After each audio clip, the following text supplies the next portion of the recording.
Hi guys, just a brief overview of what we'll be covering today. I'll be providing an explanation of flexural torsional buckling, which I'll refer to as FTB from now on. And I'll also be doing a check for FTB and showing that basically tells us whether we undergo FTB or not. And I'll be outlining some of the steps involved in the calculation of FTB. That will form a sort of framework for the next set of videos. So FTB is basically when you're trying to bend about the x-axis, but your beam actually ends up twisting.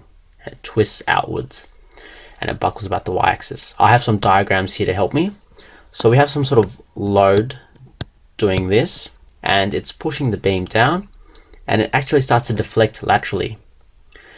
What ends up happening after that is that it twists, starts twisting, and it twists outwards, as I've shown in red.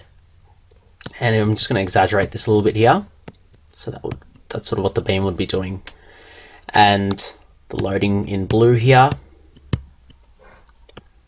causing that to happen.